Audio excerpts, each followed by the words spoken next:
Qué gusto estar con ustedes y poder en esta mañana acompañarlos en este ejercicio de acercarse al saber. Es bien interesante que los posgrados propongan este tipo de actividad porque finalmente uno podría pensar que los posgrados son una actividad supremamente elevada y que no existe un espacio, un momento de actividad propio que permita conocerse, que permita establecer nexos con otro tipo de actividades. Yo agradezco mucho a la universidad y a los organizadores de este evento Vive UPB Posgrados por la invitación que me han realizado, porque es una forma de compartir lo que otras disciplinas, otros saberes pueden hacer. La universidad es un lugar de encuentro de muchísimos saberes y en ese mezclarse tantos saberes se permite ver por ventanas distintas fenómenos tales como lo social, lo económico, la ingeniería, etcétera. Yo creo que eso es lo que enriquece la experiencia real de una universidad. Los posgrados son realmente el campo de la investigación y como campo de investigación es el lugar donde tanto en especializaciones como en maestrías y en doctorados surge el nuevo conocimiento. Yo creo que estamos en una constante búsqueda del saber y frente a esa búsqueda del saber, cuando me hicieron la invitación respecto a cómo plantear una conferencia que reuniera las intenciones de la escuela en la que yo trabajo, que es la Escuela de Teología, Filosofía y Humanidades, hubiese un leitmotiv, un asunto que se pudiese compartir de manera transversal con otras reflexiones de corte posgradual. Yo me coloqué en el contexto de la crisis actual que vivimos en el país, no solamente la crisis de la pandemia, sino esta crisis socioeconómico-política, y pensé realmente que era necesario, era indispensable que desde la filosofía, la teología y las humanidades, que es el área en la cual me muevo yo, se hiciese algún tipo de aportación. Esta ponencia, esta pequeña charla, que agradezco nuevamente me hayan tenido en cuenta para ofrecerla, quiere abordar ese asunto, el asunto de la crisis como una constante humana. Y si pudieron leer el esbozo, el resumen que proponía para que tuvieran la idea más o menos de lo que se quiere tratar acá, encuentran que finalmente la condición humana es la condición propia de la necesidad. Porque somos menesterosos, porque somos necesitados, nuestra situación es realmente una crisis constante. Podría pensarse que finalmente es una mirada muy negativa frente al hombre y que estamos condenados a ser unos seres en los cuales va a estar siempre constante la crisis. Pero si vamos a seguir este trayecto de argumentación, van a notar ustedes que el ejercicio de reflexión pretende ser simplemente darnos cuenta de qué estamos hechos y cómo realmente estamos predispuestos a hacer un ejercicio de enfrentar la crisis. Entonces, yo quisiera empezar planteando una breve introducción, en la cual quiero recordar a un pensador que se llama Aristóteles, y en el libro de la Metafísica dice una frase muy sencilla: todo hombre, por naturaleza, desea conocer. Entonces, uno puede partir del ejercicio mismo del conocimiento. Creo que a todos nos une el ejercicio, las ganas, el ejercicio de llegar a conocer las cosas. Y la tendencia humana a buscar el sentido, la tendencia humana a conocer, es la capacidad con la cual la naturaleza nos ha dotado para ser capaces de entender qué es lo que está pasando a nuestro alrededor. Entonces, por naturaleza implica la constitución, estamos hechos de. Y la naturaleza en la Grecia antigua se refería a esta palabra como physis. Es también la pregunta por la constitución de las cosas. Cuando nosotros queremos saber de qué están hechas las cosas, no como ingeniero químico, no como un arquitecto o como un físico, sino realmente la pregunta fundante, lo que está haciendo realmente es un origen, una pregunta por el origen, por la etiología misma de lo que las cosas tienen. Entonces, cuando nos pica el bicho del conocimiento, cuando queremos saber de qué están hechas las cosas, lo que estamos haciendo es caer en la trampa de una naturaleza que ha hecho en nosotros la capacidad de querer saber. Esta hambre, esta sed de conocimiento, es la que guía prácticamente al hombre desde el mismo hecho de su momento de hominización. Esto es harina de otro costal y daría para temas de ejercicios muy amplios, pero nos va a bastar simplemente, apenas estoy introduciendo, para tratar de enlazar este asunto mismo de la crisis y la capacidad de preguntar, la capacidad de saber, como el ejercicio de búsqueda de sentido que nos podría dar algún fundamento. El conocimiento, por tanto, es una actividad orgánica del hombre. ¿Quién lo creyera? Pero sí, así como la ameba es un ciliado, hace una fagocitosis, la ameba es una célula muy sencilla, muy simple, y lo que hace cuando encuentra alimento es tratar de rodear con su misma masa aquel objeto que se va a engullir. Los seres humanos somos prácticamente un ejercicio de engullir aquello que estamos queriendo conocer. Y el hambre, la sed, como decía ahorita, hace que nosotros tengamos la posibilidad de una actividad que rompe un esquema de un ser como nosotros, que realmente no es un ser extraordinario en el sentido físico. Si ustedes comparan nuestro organismo y ustedes ven, por ejemplo, las grandes bestias, un león o un tigre, ellos tienen garras, tienen cuerpos poderosísimos. En nosotros solamente los fisicoculturistas tendrían la ventaja de un gran cuerpo, pero no tenemos grandes dientes, no tenemos grandes garras para despedazar aquel objeto que queremos comer. Entonces, en nosotros, orgánicamente, el conocimiento es una tendencia natural y la naturaleza ha hecho, por el proceso evolutivo, que seamos capaces de ir incorporando, así como la ameba que se traga el objeto que quiere engullir, nosotros también engullimos aquellas cosas a las cuales queremos conocer. Hay un pensador que se llama Heráclito, y Heráclito tiene solamente algunos fragmentos, y unos fragmentos que no son muy claros. Hay muchos de esos fragmentos que realmente lo dejan a uno viendo chispas. Y tiene un fragmento bien interesante que dice simplemente: a la naturaleza le gusta esconderse. Entonces, recuerden la frase de Aristóteles: todo hombre por naturaleza desea conocer. Pero llega Heráclito es antes que Aristóteles, y en esta frase de perplejidad nos dice que a la naturaleza le encanta esconderse. Entonces ustedes ven una contradicción de fondo en lo que estoy diciendo, porque estoy diciendo que los filósofos de la antigüedad pensaban que realmente nuestra dotación natural era querer conocer, querer saber.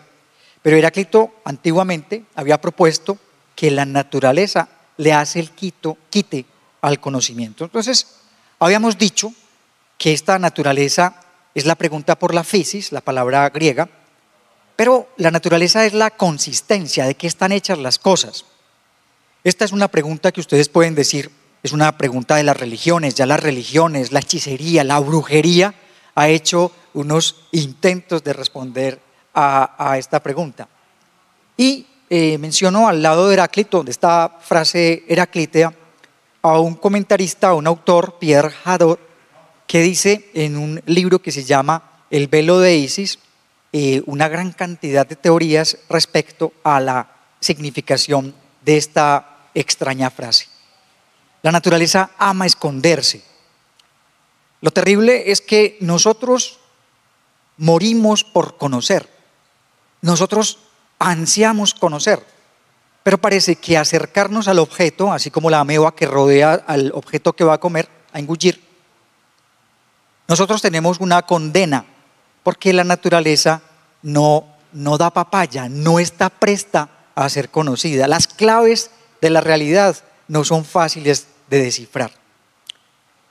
Esta situación es una situación con la cual el hombre tiene siempre que luchar. Por eso hablábamos ahorita de la perplejidad. Somos en este momento la especie que se torna la reina, el rey de la creación o del universo, y nos arrogamos el hecho mismo de nuestra capacidad de manipular el mundo. Pero miren que en este instante un simple virus, que es simplemente una cadena de información genética, nos tiene doblegados, encerrados, no nos permite hacer nuestra vida cotidiana. Apenas ahorita que nos estamos vacunando y no sabemos todavía al 100% la efectividad, nos vemos totalmente arrodillados por una información genética pequeñita que se replica en nuestros cuerpos, y a unos se los lleva y a otros nos deja vivos. Esta condición humana, esta hambre de conocimiento, ha hecho entonces que el motor de la historia esté siempre en funcionamiento. Por eso, En esta charla lo que se pretende es proponer que este reto humano, que esta insatisfacción humana, que esta imposibilidad de saberlo todo, siempre esté alentándonos y siempre esté haciendo que busquemos realmente cuáles son las claves de esta realidad, a pesar que la caja esté cerrada, a pesar que la naturaleza ame esconderse, a pesar que todo hombre por naturaleza desee conocer. Miren, el ejercicio reflexivo de una actividad investigativa como en la que me muevo hace realmente que uno constantemente roce con la perplejidad. Porque entre más sé, eso no es mío, eso es de Sócrates, solo sé que apenas he conocido un pequeño pedazo del conocimiento. Y esa es otra perplejidad del ejercicio mismo del conocimiento. Miren, los hombres hemos hecho muchas actividades aparte del hecho filosófico, desde la pintura rupestre hasta las rocas dolmen y este tipo de actividades que son manifestaciones religiosas prehomínidas. Los mitos, las religiones, la brujería, la hechicería, desde tiempos arcanos han hecho ese intento por descubrir realmente de qué está hecho, qué es lo que hace que las cosas sean lo que son.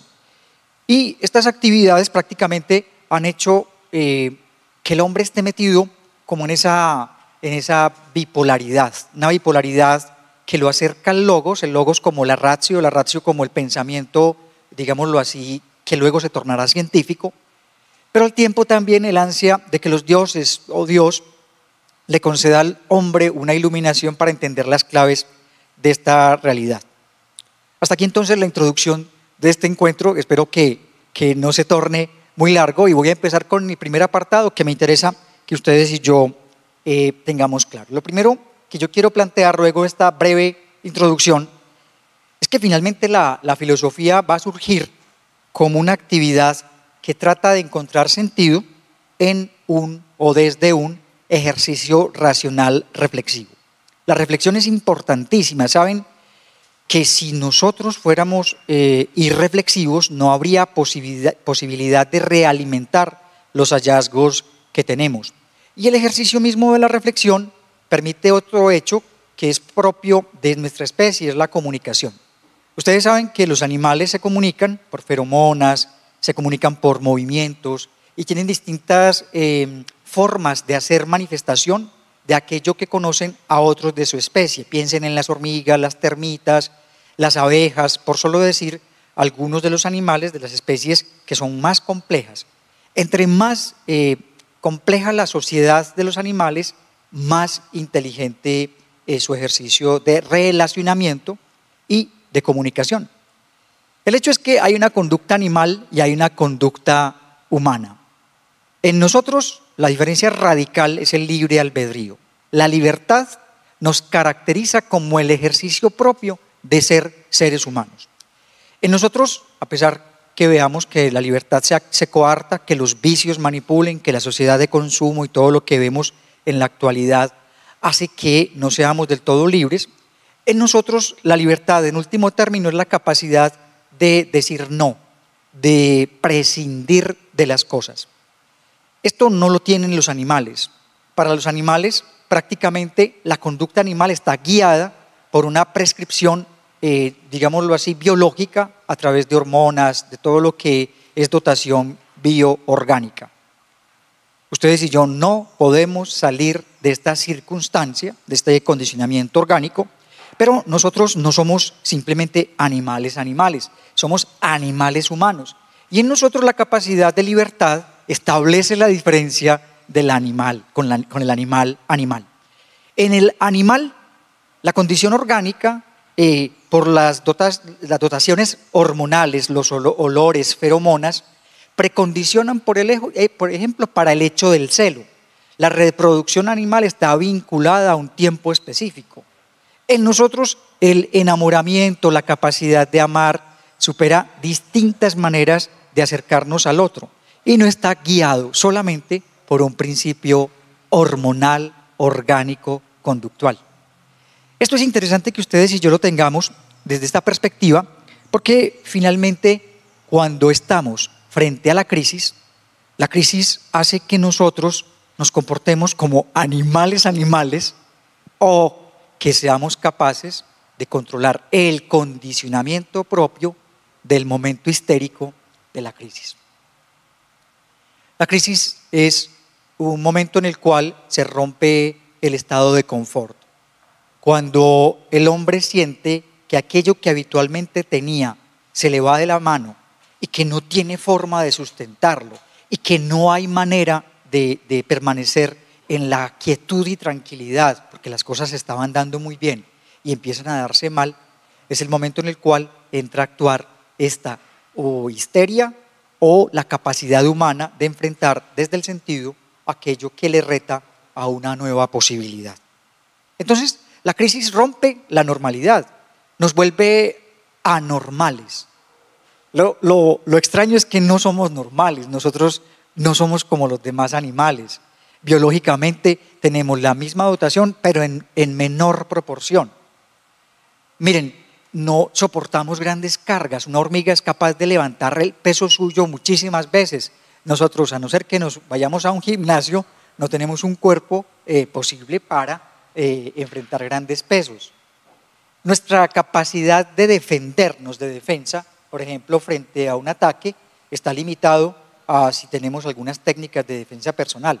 Pero uno común y silvestre, a uno le dan un golpe y lo tiran al suelo y hasta allí llegó. Entonces la precariedad, la menesterosidad humana es algo de lo cual estamos hechos. Y finalmente esto es lo que establece nuestra capacidad de enfrentarnos a la crisis. Esto nos lleva a que finalmente los retos constantes de la vida nos hacen salir lo mejor o lo peor de lo que estamos hechos.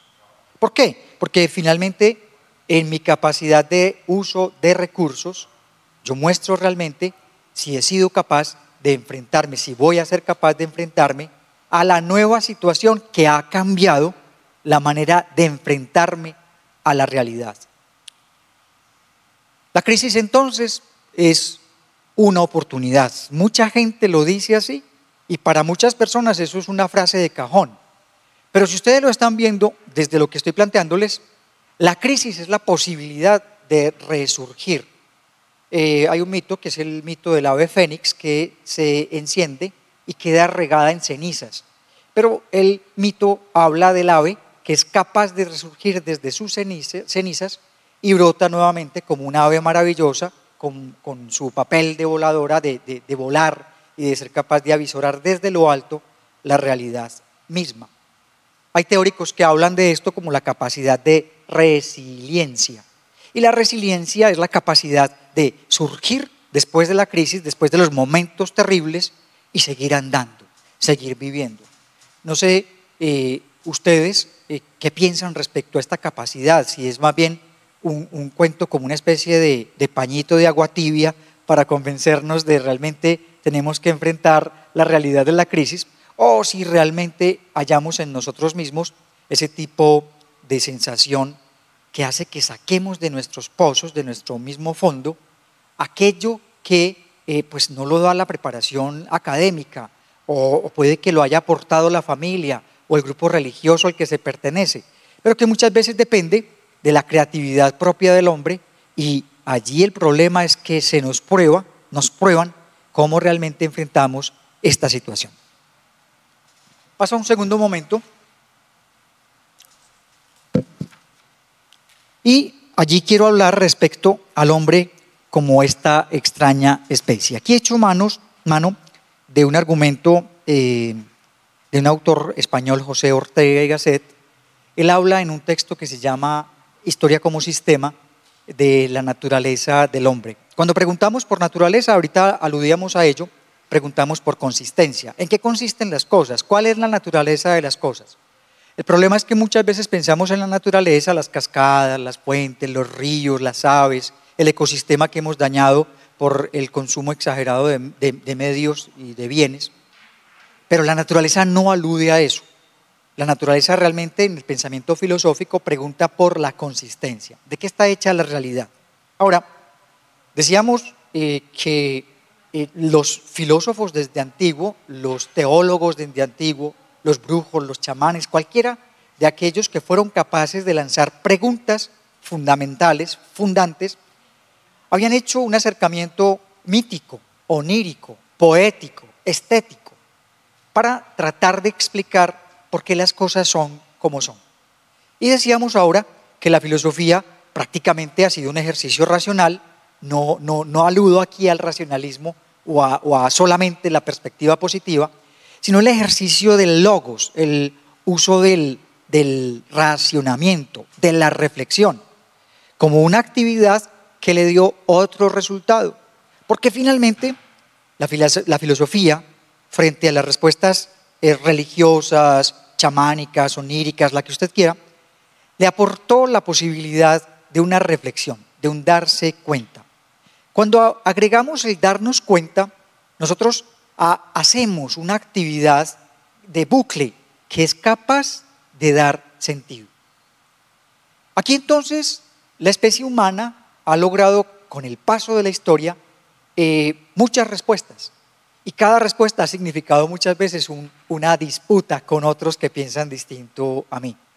Muchos me preguntan en clases o en otras conferencias, ¿por qué realmente el hombre le para mientes a la filosofía? Si la filosofía no arroja resultados 100% válidos, o porque no provee fórmulas, no entrega experimentos, sino que entrega un montón de teorías a las cuales por un tiempo se pegan unos, por otro tiempo se pegan otros. Pero no existe realmente digámoslo así, un sensu communis, un sentido común que sea capaz de obligar a todos a pensar de la misma manera. La filosofía no ha hecho ese esfuerzo, su interés no es realmente de obligatoriedad. Ha hecho una apuesta por métodos distintos, por ejercicios distintos reflexivos, tratando entonces de explicar ese arjé, ese principio fundante, esa physis que da sentido. Entonces, Ortega y Gasset, en La historia como sistema, dice que el hombre no tiene naturaleza. Esto implica un problema, porque finalmente si no tenemos naturaleza, entonces ¿de qué estamos hechos? Y él dice que si tenemos alguna cosa de la cual consistimos es la historia. La historia es prácticamente la consistencia del ser, de lo que somos. Aquí es bien importante que ustedes piensen que la historia es la estética, son las religiones, la historia es el movimiento económico, la historia es la psicología, el estudio del ánima o de la mente. La historia es muchísimas cosas a la vez, porque en la historia es donde confluyen todos los intereses del trayecto humano vital en el cual estamos nosotros. Miren, no me he ido en ningún momento del hilo conductor de lo que he propuesto desde el inicio. El reto de la crisis es un reto que se sortea por nuestra capacidad constante de búsqueda de sentido. Estamos hechos de historia en Ortega. Nuestra consistencia es el tiempo. Estamos hechos de tiempo. Nuestro trayecto vital es un trayecto que se finiquita, nos vamos a morir. La precariedad humana es la información más clara de esta situación, aunque la cultura actual no nos prepare para morir, aunque no tengamos un posgrado o un pregrado de enseñanza para aprender a morir, porque creemos que todo el tiempo vamos a vivir. Sin embargo, hay un autor que se llama Julián Marías que le roba ciertas ideas a Ortega y dice no solamente que el hombre está constituido por la historia, su naturaleza es la historia, sino que el hombre mismo es un ser futurizo. Aquí, esto es un neologismo, es una palabra que posiblemente apenas esté aceptada por la Real Academia de la Lengua. Se habla de la capacidad humana de anticiparse al futuro. Esta palabra es una palabra que se dice prolepsis. La prolepsis es la capacidad humana de adelantarse. Y como estamos hablando del reto, estamos hablando de la crisis, la prolepsis es la capacidad animal, no solamente humana, sino animal, de acomodarse a lo que viene. Bien, hemos dicho, la naturaleza ha dotado a los animales, no humanos, de anticiparse al futuro. Cuando Un animalito, piensa en cualquier roedor que vive en zona donde están el verano, el invierno, siente los cambios climáticos, a él dentro se le dispara la necesidad, por ejemplo, del paso del otoño al invierno, la necesidad de comer, de guardar. Y por eso vemos a los mamíferos roedores guardando bellotas y todo aquello donde pueda, porque sabe que le espera un largo invierno, 3 meses, en los cuales lo que va a comer va a ser muy poco. Esta anticipación habla de la capacidad animal de adelantarse al futuro. Y si en los animales es orgánico, natural, biológico, hormonal, en nosotros está vinculado al hecho mismo de la libertad. La futurición o el adelantarnos a lo que viene es también, está vinculada también al hecho mismo de la preocupación. Miren, los animales no humanos no se preocupan. Ahorita con la moda de las mascotas y todo lo que significa el mercado de gatos, perros y todas las mascotas que tenemos en nuestros apartamentos y casas, se habla de una psicología animal. De hecho hay terapias y hay hospitales para tratamientos de estrés en animales. Claro, hay estrés, hay tortura animal. Saben que la conducta animal tiene muchas semejanzas con la conducta humana, pero si uno se pone a ver, simplemente el animal humano tendría la posibilidad de preocuparse. A nosotros se nos cae el pelo por la preocupación, a mí me da gastritis por la preocupación. Y el dicho habitual de la gente es que mata más el estrés que muchas enfermedades. Entonces la preocupación es una forma de prolepsis, es un adelantamiento a lo que ha de venir. Esto es futurición. El hombre, como decía Marías, es un ser futurizo. ¿Qué implica? Que Ortega tenía razón. Miren, en la filosofía de fines del siglo XX y principios del XX, le debemos a Edmundo Husserl, Martin Heidegger, Miguel de Unamuno y otros autores, un recordarnos a los seres humanos que el tiempo, la historia, el mundo de la vida son realmente el campo de acción, la realidad misma de nosotros los seres humanos. Las religiones han hecho un esfuerzo fundamental para que la vida sea el lugar real de encuentro de los seres humanos. Y las ciencias sociales hacen una búsqueda para que el relacionamiento entre los hombres sea cada vez mejor. La producción por producción, el desarrollo por el desarrollo, la fama por la fama, todo lo que ha implicado unas teorías en las cuales los pueblos se embaucaban para llenarse de riquezas, nos demuestran con la contaminación del planeta, el calentamiento global, que hemos trabajado para nuestra propia ruina. La historia que vivimos en la actualidad, estar a merced de un virus, no ha sido la única pandemia, en 1918 hubo otra peor. Ahora tenemos los avances de estas tecnologías que nos permiten acercarnos con telepresencialidad, la rapidez con la cual se obtuvieron tantas vacunas, unas más efectivas, otras menos, implican que tenemos un chance para enfrentar la particularidad de esta crisis. Me parece que es interesante que ustedes y yo pensemos que el reto de esta situación histórica nos está mostrando, nos enrostra, nos pone en la cara que finalmente estamos hechos de búsquedas de sentido. Y que frente al sentido y frente al sinsentido que muchos a veces pueden sentir por problemas patológicos, mentales, por crisis de carácter psicológico, situaciones, por ejemplo, como la pérdida de seres queridos, uno no vea la luz al final del túnel. Pero en esencia, lo que planteo, lo que he tratado de contarles es que realmente existe en nosotros una tendencia natural. Estamos constituidos por un ejercicio de búsqueda de sentido. Llegó un tercer momento, con este voy finiquitando. Entonces termino confirmando que la crisis es la constante humana. Estamos hechos de crisis. Lejos de pensar en un mundo feliz, lejos de pensar que la vida es color de rosas, si ustedes revisan sus biografías, ustedes se dan cuenta que estamos llenos de problemas. que a diario estamos solucionando uno. Piensen que yo todo el día, ustedes también, están respondiendo a su WhatsApp o a las redes, pero también a los chats de cualquier índole, a sus correos electrónicos, que salen de una reunión para meterse en otra y que finalmente, hombre, esto no acaba. Uno todos los días constantemente se enfrenta a nuevas situaciones que te mueven el piso, que te hacen pensar, pero ¿por qué me toca tanto? ¿Por qué a mí me toca hacer tanta situación al tiempo?